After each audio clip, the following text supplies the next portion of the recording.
the biggest issues with this machine is the safety here on the door. So the spindle doesn't kick in, well, 1 every 10 times.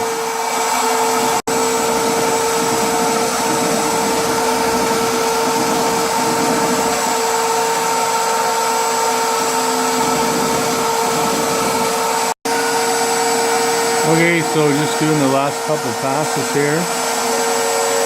Took an hour and about 30 minutes to do this. Okay, so all done. This part. Now I just have to put a pass to cut it out.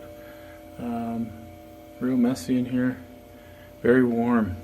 I guess that's one of the reasons I don't like an enclosed cabinet. It got really hot in here. However, I do have to say though, it sure keeps the dust in, so hopefully I can reach in there with the vacuum cleaner. So let's get the tool changed and we'll go from here. Okay, now just cutting the corners out. It's taking a pretty deep pass. I didn't realize it that much, so anyway, slow going around the corners. Let's see how it works once it goes down deeper. Because that's 6.5. I think I have it go down 13, so that's 2 passes.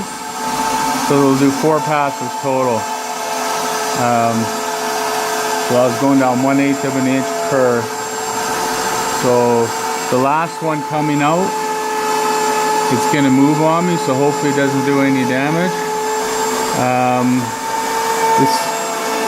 I really should have put some double-sided tape on the back of that, but I didn't have any at home. So this is the 3rd pass. It's got to be pretty close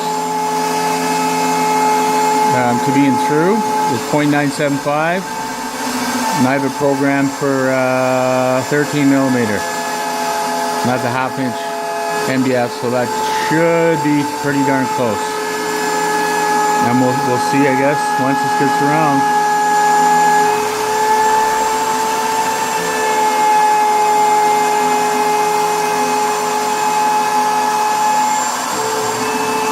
There you go, looks like it's through.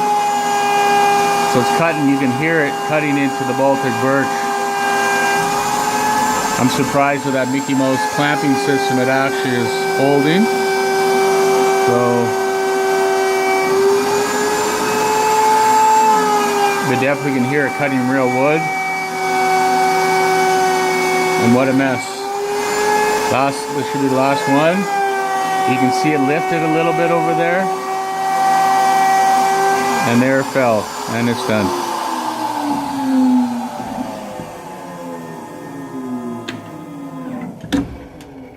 And let's see what it looks like. Holy, a little smoke in there.